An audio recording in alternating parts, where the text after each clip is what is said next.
Moi bo día e moitas gracias a todas as persoas que estades hoxe aquí e tamén gracias ás persoas que estades vendo este vídeo de maneira online. Gracias especialmente a Ámbar, que está acollendo esta conversa de hoxe e o espazo aquí onde estamos, en Ribeira, e, por suposto, a área de igualdade da Deputación da Coruña. A conversa de hoxe é a segunda de 5 conversas do programa de fronte que podedes ver na canle de YouTube da Deputación da Coruña ou na propia web deste programa. E hoxe, máis en concreto, queremos falar da interseccionalidade, do abordaxe interseccional das violencias machistas, das violencias tamén en xeral. E para iso imos contar, e contamos, que a presencia de 3 mulleres aquí, e vounas presentar. Temos con nos a Milagros Rei, presidenta de Ámbar. Hola, benvida. Ámbar é unha entidade que traballa pola igualdade, autonomía e independencia das persoas con diversidade funcional. Temos tamén a Elena Maisón Díaz, de La Rocha, que é a coordinadora do Servizo Xurídico e da área de xénero da ONG Ecos do Sur, que traballa en prol dos dereitos das persoas migrantes e das mulleres en situacións de especial vulnerabilidade. E, ademais, temos a Sandra López, que é a presidenta da Asociación de Mulleres pola Igualdade e a Visibilidade Lésbica Les Coruña. Grazas ás 3 por estar aquí.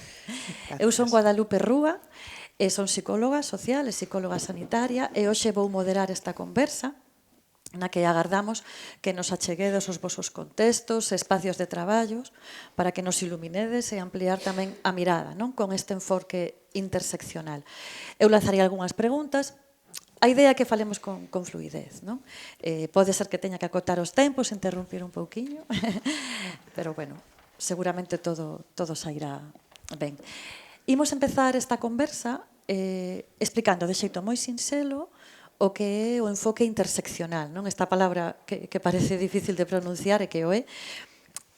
Digamos que é un enfoque multidimensional que abarca diversos factores, dimensións, como son o xénero, a clase social, a etnia, a diversidade sexual, a diversidade funcional, as persoas migrantes, o territorio, a identidade de xénero, a saúde mental ou o sufrimento psicosocial.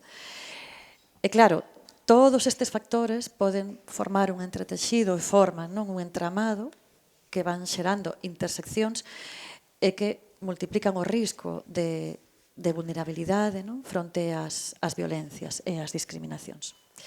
Así que, partindo deste enfoque, a idea que faledes vos, vou vos facer unhas preguntas, non?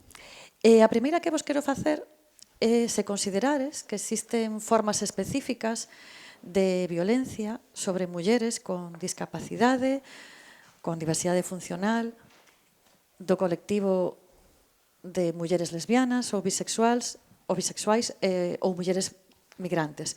E se entrecruzan estes sistemas ou factores, non? Antes falabas tamén, Sandra, da soidade non deseada, non? Non sei se ti queres empezar. Sí, sin problema, se queres empezamos por aí. Simplemente decir que cada vez que vamos sumando unha letra ou un condicionante a unha persoa, pois a discriminación que se vai a notar é maior. Por exemplo, no noso colectivo, que é o de mulleres lesbianas, a primeira discriminación que hai, que nos atopábamos, é o de ser muller. É dicir, ese xa é o primeiro condicionante. Con respecto aos colectivos dos homes, a realidade é que socialmente a día de hoxe está moito mellor visto ser un gay que ser unha lesbiana, co cual sempre acabamos, pois mesmo dentro do propio colectivo LGTBI, Q+, eu utilizo Q+, perdade que o sigamos utilizando, é unha reivindicación que facemos. Entón, dentro dese colectivo, que era o que quería decir, pois a letra L sempre aparece como a máis invisibilizada. Por qué? Porque somos mulleres. Entón, isto afecta a moitísimas cousas da vida diaria, pois dende os teitos de cristal, dende as discriminacións, sumamoslle, por exemplo, no noso colectivo, a plumofobia, é dicir, se unha muller se manifesta con determinada pluma, pois está sempre máis vista, máis xuzgada, máis criticada na sociedade. Incluso para que vos dades conta ata que punto chegamos, pois mesmo nos gays non é o mesmo ser gay que ser gay con pluma de muller. está aínda moito máis discriminalizado. E respecto á soidade non deseada que nos Respecto comentabas? á sociedade non deseada, Les Coruña, a miña asociación, fixo un estudio este ano porque creíamos que era unha das cousas que nos afecta a todas as persoas en xeral, pero máis ao noso colectivo. Dadevos conta que aquí no estudio salen mulleres das zonas rurais e mulleres da cidade, é dicir, intentamos que a enquisa chegara a todos os lados posibles, porque así a referencia social a que podíamos acercarnos era moito mellor. É unha enquisa que se fixo a 180 persoas, das cuales 137 son galegas, co cual a realidade social que reflexa esta enquisa é de como nos sentimos as mulleres lesbianas en Galicia. Entón, Podes dar uns breves resultados para dou unhas pequenas pinceladas porque dar datos é moi aburrido, pero pinceladas como, por exemplo, consideraste que levas unha doble vida? Pois ao mellor había un 80% dos datos que decían non levo unha doble vida, pero cando facías preguntas do tipo estás fora do armario no traballo? Cuidado, aí o porcentaxe levábase moitísimo, a xente que decía que non. Entonces, isto é Nos mesmas non nos damos conta realmente da discriminación que estamos sintindo, porque non somos capaces de salir do traballo, non porque non queiramos, sino porque implicaría que saíramos do armario no traballo, é dicir, pois consecuencias de que nos poideran botar, de que sufriramos bullying, de ataques por calquer tipo. Entón, isto é un dato que se ve claramente na enquisa. Isto é unha outra interseccionalidade, non? Ademais, non? O ámbito profesional, a posición que un adopta, non? Igual isto tamén pode pasar nos vosos colectivos, nos vosos espazos de traballo, podedes ver que hai estas diferenzas, estas utilidades tamén? A ver, estou totalmente de acordo co que di Sandra, que todo o que conleva o que é a túa personalidade che vai a afectar no teu núcleo onde te moves a nivel laboral, formativo, porque a ver, calquera persona que se move en esos círculos o é. Por exemplo, as persoas con diversidade funcional, ser muller e ser home tamén é diferente. O sea, unha muller está moito máis discriminada socialmente sendo muller, porque claro, a muller ten que quedar na casa, ten que cuidar, ten que ter un rol. E o rol é que o rapaz pode salir, teña a diversidade que teña, facer vida social, pero a muller é máis fácil que quede na casa porque non se arrisca a ter acoso, pero ao mesmo tempo ese favor que se lle vende como que che estou protexendo é ao mesmo tempo que mellor queda na casa e botame unha man, vai me axudar. Entonces, esa discriminación, ese maltrato como un pouco tapado, queda xa dentro da mesma familia, moitas veces. Non é generalizado, pero moitas veces eso no rural pasa. Esa sería outra intersección, o rural ou tamén o intrafamiliar, non? Exactamente, porque, claro, que os pais son moi maiores, total, ela non vai a aprender nada, total, para que non lle vai a valer, total, na casa pois vai facendo cousas, mellor que nos bote unha man, todas esas cousas pois que a muller a van frenando. Nos homes, eso non pasa. Entonces, esas cousas que a estas alturas do siglo XXI xa non deberían ter nada, ninguns destellos por ningún lado, pois siguen aparecendo. Tanta presenza, verdad? Sí. Claro. En o colectivo migrante... Se reproduce el mismo rol, o sea, al final la mujer está condicionada a reproducir el rol reproductivo, el privado, el quedarse en casa, los cuidados, el hombre es el productivo y el que sale, lo que limita el acceso a la documentación, el acceso a la esfera pública, sí, al contacto con entidades, con servicios públicos, y la familia además es algo que es como, ¿no?, el rol obligado de la mujer de los cuidados, y si no, el trabajo más asociado a mujeres migrantes es el del empleo doméstico, que hasta hace relativamente poco no tenía ni reconocido la prestación por desempleo, donde está más precarizado, son trabajos por horas, no permite una independencia económica. El rol, yo creo que en ese sentido, o sea, está pasado por género de arriba abajo y luego interseccionado por la experiencia que cada uno, como mujer principalmente, tiene y que tiene que ser tenida en cuenta. Ten moito sentido. Claro, estaba pensando, escoitando que seguramente, escoitando vos as tres, non? O que é o envellecemento, non? Tamén da muller, igual no teu colectivo, non? Non sei se no vosso estudio o contemplades, é outra intersección aí importante, non? Dende logo que sí, é dicir, persoas que durante toda a súa vida esteban fora do armario, que viven libremente, pois cando chegan, por exemplo, a terceira idade e queren ir a unha residencia, pois de novo outra vez te volves a meter un pouco no armario, porque non hai sitios especializados, non temos unhas residencias que estén dedicados ás persoas do colectivo LGTBI, entón acabas vivindo situacións que son outra vez moi violentas. Non sei se coñecestedes a Trini, pero era unha muller trans que faleceu fai 2 anos. Durante toda a súa vida, pois o poñer a letra T aínda complicamos máis, é dicir, tanto no ámbitos de discriminación como no ámbito laboral, prácticamente as mulleres transexuais se viron abocadas a gran maioría a traballar na prostitución porque ninguén lles daba un traballo. Afortunadamente, agora hai uns programas que estáse traballando neso e profesionalizando un pouco, pero sí que vivimos moitos anos no que prácticamente a solución que lle quedaba era exercer a prostitución. E despois, bueno, pues, finalmente ela acabou falecendo, outra vez non querendo decir no sitio onde estaba, na residencia na que estaba, que era unha muller trans por o que lle conlevaba, ainda acabou no rural, era nun sitio moi pequeno. Bueno, este tipo de cousas ainda siguen pasando hoxe en día.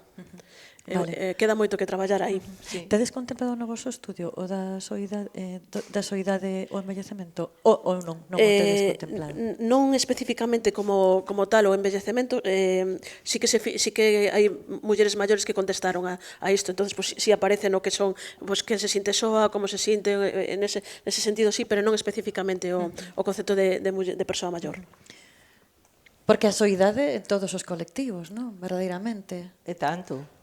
É un reto, non? A ver, as persoas con diversidade pois tenden a ter unha soidade non deseada, porque, bueno, pois ou teñen persoas pois con diversidade igual que eles. A sociedade non se está abrindo o suficiente como para facer inclusión, a inclusión activa pola que desde Ámbar, por exemplo, nós tratamos de facer moito o que é o traballo de inclusión na sociedade, o sea, vivindo na comunidade, vivindo dentro, facendo vida de comunidade, convivir cos teus veciños, salir, facer as túas cousas, pois, eso, o que ti faz, o que eu fago, o que fai calquera outra persona, pois que as persoas con diversidade tamén teñan o seu espacio. Claro. E nós facemos ese traballo desde aquí, pero non é un traballo fácil. Non podo dicir que vai todo, vai todo perfecto. Non vai todo perfecto. Ojalá, porque entonces teríamos nós aí xa unha lanza pois que valería para máis colectivos, non valería só para o noso. Entonces, gustaríanos moito que todo o que estamos traballando, porque traballamos moito no tema de inclusión a todos os niveis, no social, no laboral. Agora, últimamente, empezamos a traballar moito tamén no tema de saúde, porque ese é outro hándicap que, madre mía, abres eso, é un melón que non ten fin. Desde que unha persona con unha diversidade física a chamen para facer unha mamografía e que non sean capaces de facerlle unha mamografía porque o aparato non está preparado para unha persona que vai en silla, pois, sabes, esa muller salir dunha consulta que lle tiñan que haber feito sin facela, e con esas cousas moitas, como, por exemplo, unha persona, sea home, sea muller, con diversidade, que chegue a unha consulta e en vez de falaren directamente ca persoa, que falen co acompañante. Perdona, a persoa é que ven enferma. Moi importante isto que estás dicindo. Son violencias tamén máis sutiles, exactamente, son máis sutiles, pero están aí, están, sabes, están constantemente. Entendo que nos Estoy colectivos, asintiendo en el acceso a la sanidad pública de colectivos migrantes, que bueno, que no siempre es fácil. Existe la sanidad universal, pero hay que tramitarla, solicitarla, acceder a ella. Bueno, no es algo tampoco sencillo la sanidad, además la derivación a especialistas y bueno, luego lo que es el acceso principal. Tiene sus cosas. Tedes algunha idea de como se podería mellorar, non? O enfoque interseccional, tanto nos sistemas públicos como nos ámbitos privados? Algunha idea práctica se vos ocorre, como podemos soñar aquí nesta conversa, non? Tedes algunha idea? Eu creo que é unha demanda que se está facendo en todas as institucións, pero creo que a mellora do ranking que teñen os accesos aos psicólogos e as psicólogas ten que mellorar moito, porque teñen moitísimos pacientes e non dan chegado. É dicir, unha visita cada 3 meses que está habendo no sistema público evidentemente non funciona. Non é unha demanda que estamos facendo constantemente as institucións, que non só desde Les Coruñas, sino desde o resto das asociacións da cidade, é que poñan a disposición das asociacións unha psicóloga para que traballe coa nosa xente. Neste mesmo estudio, unha das cousas que se fixeron é o análisis das persoas que manifestan en algún momento da súa vida a ter sensación de depresión. E no noso colectivo era o 62%. En algún momento da súa vida manifestaron sentirse con depresión. Despois había moitísima xente con ansiedade, con todo o tema de problemas psicolóxicos, que creo que é unha das cousas que están por tratar e que estamos moi lonxe de acadar un ranking suficiente para que a sociedade poda acceder a eles. E me imagino que no resto dos colectivos pasará igual. Nosotros en el acceso a lo que es la financiación pública, prácticamente todos los proyectos tienen que llevar un apartado en el que se refleje el tratamiento de la interseccionalidad a la hora de desarrollarlo. Que es bastante importante, ¿no? A la hora de analizar lo que tú puedes ofrecer o qué tipo de soluciones aportas, el tener esa visión y el alcance a tener esa visión, la formación en esa visión, el conocimiento, porque yo puedo saber de algo, pero puedo desconocer completamente vuestros ámbitos y esa creo que es una necesidad importantísima de conocer, tanto desde el tercer sector como, por supuesto, desde los distintos servicios públicos. Y me he perdido, quería decir dos y la segunda me he olvidado. Bueno, estábamos tamén tentando falar nos servizos públicos, non? Se hai algunha idea, algún enfoque que pode mellorar e tamén de cara ás políticas das violencias, non? Recordado, la segunda era reforzar lo que ya está diciendo, la atención psicológica, creo que es fundamental. No hay servicios adecuados. En Coruña, el Centro de Información a la Mujer tiene una sobrecarga muy grande y lo que hace que la cadena sea al final más grande. Nosotros sí tenemos programas de atención psicológica especializada, pero pasa exactamente lo mismo. Al final hay una necesidad muy grande. Creo que es algo fundamental, coincido con su enfoque completamente. Así que a formación, ¿no? Así que sería, polo que estabas tamén comentando, non? Comentabas ti, a formación sería fundamental, o acceso aos servizos de saúde mental, non?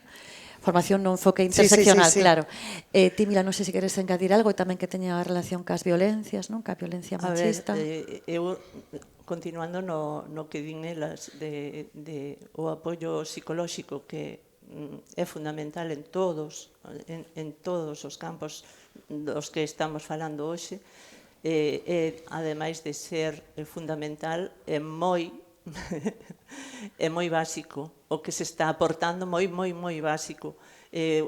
Como ben decía Sandra, pois, a ver, que cada 3 meses che vexa un psicólogo non che soluciona nada. Personas que están pasando por, pois, moitas veces por un cáncer e que simplemente che poñan un psicólogo cada 3 meses, como non vayas a unha consulta privada, pois vamos. Tiene que ver además con la interseccionalidad. Sí. Al final, si tú tienes recursos económicos, tú tienes Claro, acceso a esa capacidad exactamente. privada. Puedes pagarte un psicólogo, un terapeuta, puedes acudir cada semana, cada Claro. 15 días, cada pauta que te establecen, pagando pues el Claro. precio que corresponde, que si no tienes esa capacidad económica, Exacto. el recurso no existe. O sea, que a vulnerabilidade de sufrir violencia Sí. machista neste caso, Sí. tamén é moito maior, non? Pero moito maior, porque moitas veces a violencia machista a estás sufrindo e non o sabes. Porque eso que lle podes contar a unha profesional ou un profesional que che está pasando e que ti non sabes analizar, pois cando chegas ao profesional que realmente che di que o que che está pasando non é normal, Porque lo has naturalizado Claro. completamente como forma de vida. exactamente, entonces aí hai pois unhas lagunas inmensas en saúde, pero bestiales, donde pois tamén Afectan de Afecta, diferente Afecta, sí. manera. Igual non solamente psicólogos únicos, non? Senón tamén recursos psicosociais grupais, non? Totalmente. Porque moitas veces que igual tamén máis económico para o sistema público, non digo que non fagan falta os psicólogos, que eu tiro para casa, pero sí que é verdade que teño a sensación de que faltan espazos, non? Psicosociais, non? De pertenencia. Sí, para nós tamén creemos que o sistema funciona dunha maneira equivocada, é dicir, porque as axudas que, por exemplo, manexamos as asociacións, casi todas se cobran a posteriori, é dicir, dende que ti tes feito xa o servicio. Entón, nós temos moitas ideas que nos gustaría levar a cabo, que se podrían desarrollar en este sentido, pero claro, somos unha asociación pequena, non temos os recursos suficientes para poder levar a cabo determinados traballos, determinadas accións, e a financialas nos coas cuotas pequenas que fan as nosas socias ou ca capacidade económica que tenga a asociación. Sin embargo, se as subvencións, as axudas que dan as administracións se cobraran primeiro e despois efectivamente se justificaran, porque eu sí creo que iso ten que ter un control, probablemente as actividades que poderamos realizar serían moito mellor. Que pasa? Que ti se tens que contratar un profesional, tens que pagar unha seguridade social, tens que lle pagar un sueldo a ese profesional, e ao mellor cando cobras a axuda, pois é un ano e pico despois. É imposible manter ese programa no tempo para nós. Entón, isto é unha cousa que eu cada vez que podo intento trasladar ás administracións, pero nunca consigo nada de cambiarlo. Pero bueno, sempre o deixo aí, porque teño a esperanza de que en algún momento as administracións cambien esta política, esta forma de traballar, porque o terceiro sector realmente estamos facendo unha función que en realidade corresponde ás administracións que non teñen capacidade de facelo, que nos lo ceden a nós, pero que ao mesmo tempo non nos dan os recursos para poder facelos. Vale, gracias por dicir isto tan importante, verdadeiramente penso que de acordo contigo.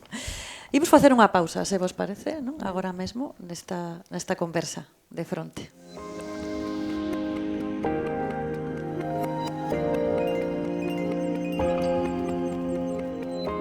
E aquí estamos de novo neste segundo tramo desta conversa da campaña de fronte da Deputación da Coruña sobre a interseccionalidade nas violencias machistas.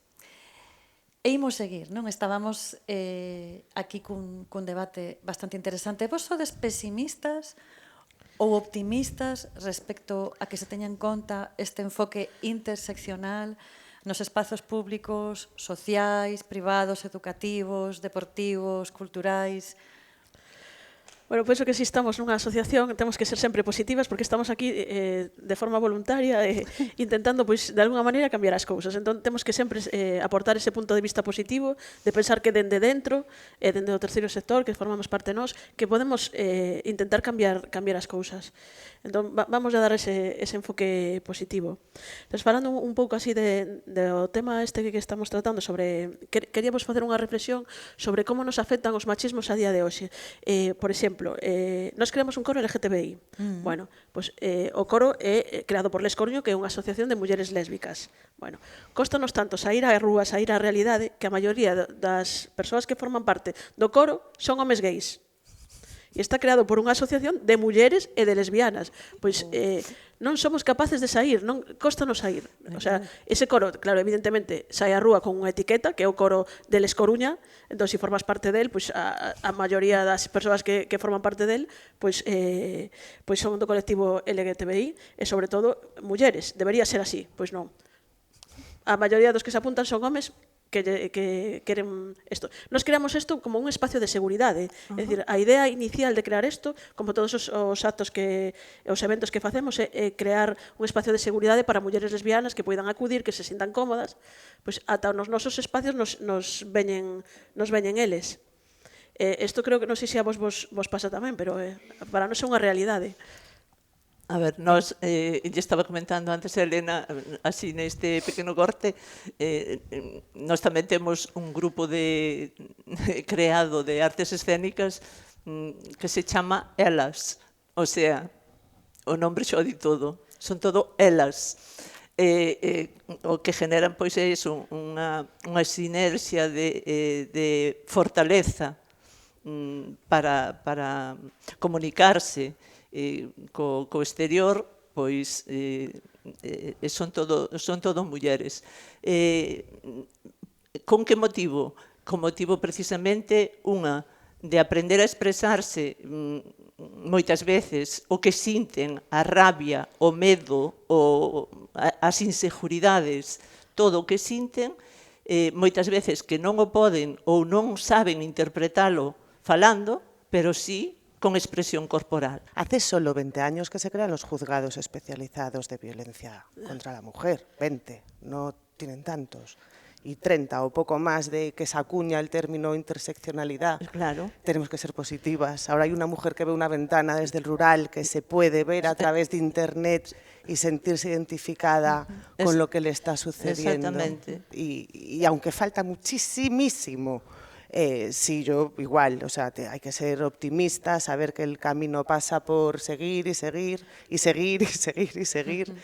En realidad, o que nos plantexaba Mila son dúas vertentes, non? Por un lado, as violencias familiares que existen, por exemplo, no noso colectivo, unha cousa que está vamos, o día a día para nós. É dicir, moitas persoas que non son aceptadas pola condición sexual que teñen e viven situacións que ainda a día de hoxe dices, ostra, como pode ser verdade que este pasando isto? Pois realmente pasa, é dicir, xente que ten que marchar das súas casas porque non son aceptadas porque son mulleres lesbianas ou homes gays, xente que existe a día de hoxe inda unha situación que é a emigración por razón da súa sexualidade, é dicir, que persoas que para poder vivir a súa vida teñen que marchar do lugar onde naceron, onde viviron, sobre todo xente do rural, que ten que emigrar ás cidades, é unhas situacións de emigración solo por a túa forma de querer, que no fondo é distinta ao común que están acostumadas nesos determinados lugares.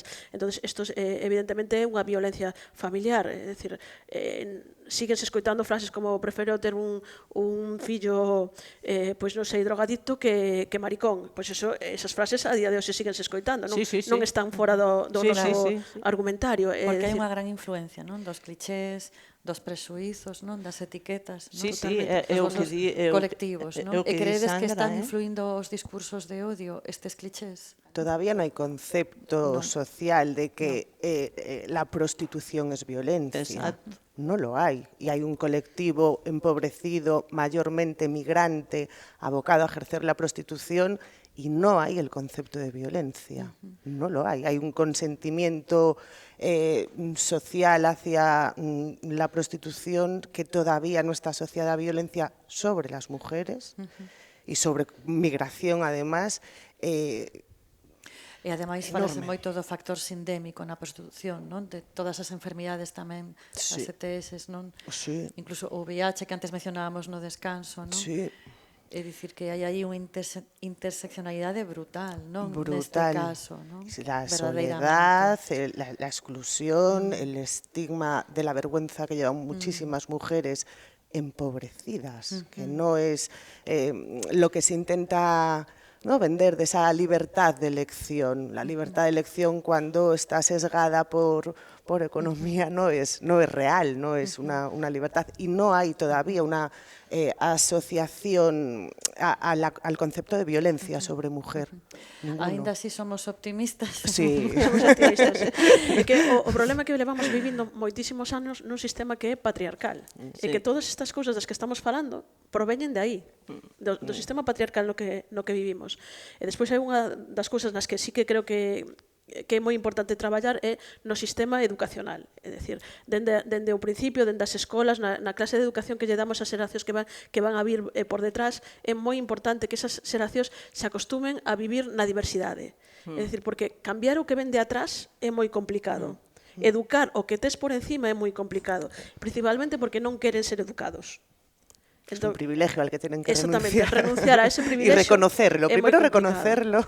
Sí. Eu creo que é moi importante tamén o reconocer é fundamental, pero a min tristemente eu que vivín pois o bullying que te decías antes, vivino na miña filla máis nova, que é a filla que teño con diversidade intelectual, pois a ela lle fixeron a vida imposible no colexio.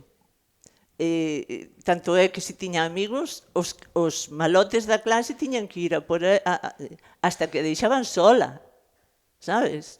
A ela, pois, nunha campaña de leite que fixera xa fai tropecientos anos que lle daban un brick de leite no colexio, pois había uns cuantos que a esperaban, tiña que pasar por debaixo dunha pedra para volver á casa e arrejaban en leite. O sea, era que andaba torpe, pois esperaban afora para poñerlle a perna, para caer todo esparrado no chan, mas ela, todo eso, debe ser moi difícil. Sabes, todo eso sigue pasando, e tristemente sigue pasando. Claro, non o podemos xustificar nin de broma. O que pasa que sí que podemos explicar o que decides, non? Que educativamente aínda hai moito que traballar. Exactamente. E que estabas dicindo antes o do coro, me parece tan interesante, porque sí que é verdad que hai moitos coros LGTBIQ+, e sempre son homes. Ou polo menos persoas que identificamos, non? Como homes. E verdadeiramente, claro, isto é pola exposición pública, non? É sempre a exposición pública de algo que non se percibe como o que está dentro do sistema heteropatriarcal, non? Do que é a normalidade, de alguma maneira xenera bastante rechazo, non? Por iso o que os comentaba dos discursos de odio, non? Entón, seguramente educativamente como máis se pode incidir.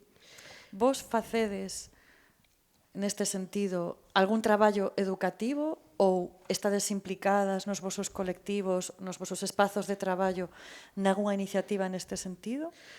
Nos acudimos a donde lo solicitan. A verdade é que temos acudido a institutos, fixemos unha exposición que foi moi visual, que anduvo, percorreu as rúas das cidades máis importantes de Galicia, estivo en Santiago, en Ferrol, na Coruña, é unha exposición sobre mulleres lesbianas visibles. Como costou dar con... Eran 12 persoas e como costou dar con 12 persoas que, efectivamente, 12 mulleres que se puderan visibilizar. Sin embargo, que quixeran prestar a súa imaxen para eso. Tivemos xente que mulleres que yo pedimos directamente, vamos, nin de broma. Cando sabemos prácticamente todo o mundo a súa condición sexual, sí que se sabe. Sí, sí. Pero como mentras eu non o reconozca, eu non o diga, eso non existe, pois non quero sair. Pero que bo impacto educativo, dende logo, non? Sí, por lo menos visual. Bueno, claro que sí que vai moito máis adentro, non? Nosotros trabajamos a través de delitos de odio, se trabaja principalmente con un proyecto que se llama el Ciberrespect, que llevan desde comunicación hecho a través de detección de bulos con contenido de odio en redes sociales. Y se trabaja en institutos, centros educativos, por Telegram, hay muchísimas formaciones, sobre todo de detección de bulos, principalmente con contenido de Violencia machista, hai un porcentaxe importante de detección neste sentido? Sí, se intenta además siempre, bueno, en prácticamente todos los módulos, todas las formaciones que se hacen, se mete un módulo de género. Creo que es fundamental tener una visión de género en prácticamente todo. Desde logo, desde logo. E se vos ocorren alianzas que se poidan facer entre colectivos, é algo que tedes en conta? Sí, nós estamos sempre dispostos a traballar con outras interseccionalidades totalmente. Nesto tamén, para nós é moi importante a labor que fan os CIM, que é verdade que en cuanto a violencias e esas cousas sí que están moi formados, pero en cuanto ao tema das persoas do colectivo LGTBI, faltaselles moitísima formación. Entón, o que reivindicamos sempre é, bueno, pois eso, formación nas aulas, formación, pero tamén o personal que ten que dar esa formación, que é importante que teñan todo eso no seu cerebro, é dicir, que hai violencias que, porque o colectivo LGTBI tamén sufrimos violencias machistas. Entre os propios gays teñen violencias machistas. Con respecto ás mulleres lesbianas tamén aportan violencias machistas. Entonces, isto é unha interseccionalidade que deberíamos de tratar de explicarlo, que eu creo que nos tin falta formación sobre este tipo de cousas, porque cando chegas ali realmente te das conta de que non saben. Entonces, se eles non saben, non é porque non sepan, é porque se ti vas a pedir axuda aí, que axuda che van a dar se eles non o saben? E non identifican, non? E non detectas, e non o tes no radar, non? Claro. Interseccional, non? É que todo o que non se vexa, eso sempre o decimos nós, todo o que non se vexa non existe. Non existe. E non o detectas nin en ti mesma, non? Que iso Ese é o tamén gran verdade. problema. Sí. Nin o que pode estar a persoa sufrindo, non? De cara a diferentes violencias, nin o mellor unha violencia que podo estar exercendo eu, desde o meu privilexio, non? Que non estou detectando, non? É que a persona non sabe a quen lle vai a contar tampouco. Porque o que di Sandra, si os profesionales aos que ti vas a recurrir non saben sobre a túa problemática, en que che poden axudar. Claro. Nos que traballamos con esta problemática, pois nos damos conta realmente de que hai moita falta de formación xa dentro dos profesionales mismos, porque ti, cando fas unha carreira pois generalizada. Por exemplo, nós co colectivo que máis traballamos, cos que máis directamente traballamos últimamente, cos coles. Por que? Porque consideramos que aí é onde temos que poñer o foco nas novas generacións que veñan un pouco xa ca mente aberta, que non veñan cos clichés forzados de cando nosos abuelos. Entonces, aí pois nos damos conta realmente de que os mestres deberían, cada certo tempo, pois facer formación sobre pois as diferentes problemáticas que se llevan metendo nas aulas. Aí temos unha proposta colaborativa, non? Entre diferentes colectivos, unha formación interseccional na que participemos todas, non? Todas as persoas que estamos aquí. Coñecedes algún programa específico educativo interseccional que teña que ver cos vosos colectivos ou tedes idea de algo desto? Hai unha rede que se creou que en Galicia, que é a rede educativa LGTBI, que son profesores que son ou ben que pertencen ao colectivo LGTBI ou son aliados do colectivo e si están tratando de implementar programas. Hai unha lei da Xunta de Galicia sobre isto que non se cumple, entón estamos a anos luz, é dicir, está a lei, pero non se desarrollou un reglamento, por tanto non se está realizando nos colexios, entón estamos sempre as asociacións indo a dar charlas nos centros nos que realmente hai un interese porque se vai e porque acercar outras realidades aí, pero hai moitos colexios nos que nunca queren ir, se faz unha proposta a ti para ir non che deixan ir. É dicir, por que? pois porque non queren, porque non lles interesa o que ti lle estás a decir. E despois, dende a extrema dereita, ben sabedes que os querían prohibir as charlas nos colexios. O sea, isto é unha realidade que estamos vivindo. Adoctrinar, ¿no? Se llamaba. Adoutrinar, Que efectivamente. esa é outra violencia tamén, non? Privarnos, non? Da posibilidade de acceder a novas miradas, de entender mellor a realidade, non? De entender mellor, pois...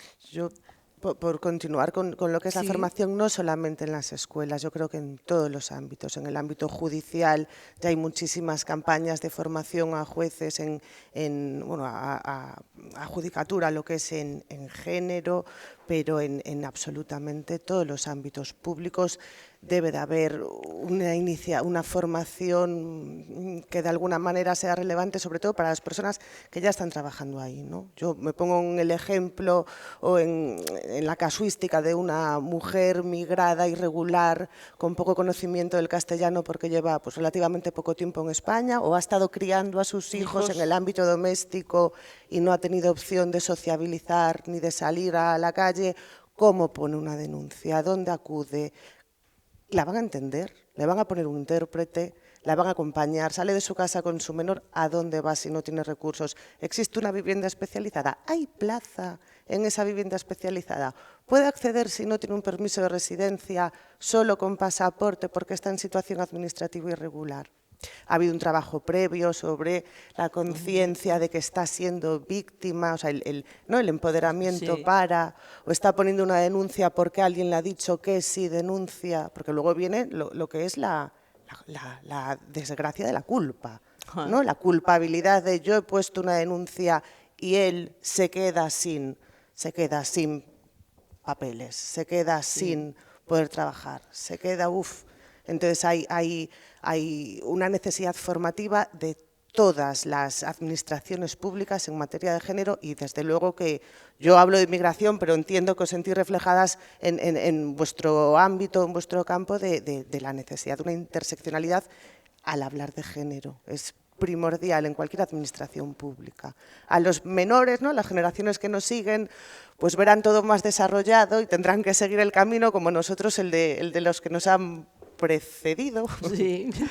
Ollo que siguen sendo moi machistas, que sigue habendo cada vez máis denuncias de xente que lle controlan os móviles, de que as controlan a elas, o sea, xeracións de xente cativada, que diríamos hoxe en día, non? Preadolescentes, xa, que de verdad que o machismo chega a tal punto, e creo que de forma tan sutil que lles costa darse conta de que están sendo controladas, en moitos casos dominadas a través de...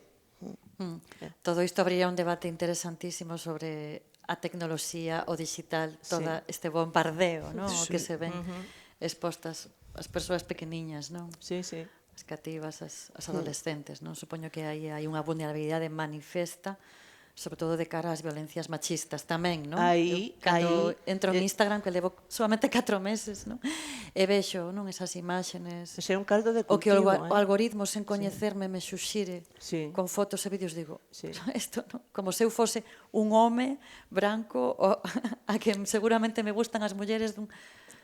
É increíble, non? Estamos nas mans deses intereses. A parte, en estos casos é tan evidente que despois hai unha total libertad de expresión de facer comentarios acerca de unha nena de 3, 4 anos bailando. Esa é outra interseccionalidade, o aspectismo se chama, non? Tamén o aspecto e como fan as cousas. Estamos xa no fin. Que interesante. Quedaríamos aquí falando horas e horas. Canta sabiduría tedes, de verdad. É un placer. Aprendí moitísimo. Seguramente todas as persoas que estean vendo isto, non? Aprenderán moitísimo tamén. Así que, bueno, agradecervos moitísimo a participación nesta conversa. A Mila, a Elena, a Sandra, a Ámbar, por suposto. Gracias a vos. Aquí en Ribeira e, por suposto, a Deputación da Coruña neste programa de Fronte. Esperamos que podades ver esta charla online e desfrutar dela tanto como desfrutamos nós. Moitas gracias. Gracias. Gracias.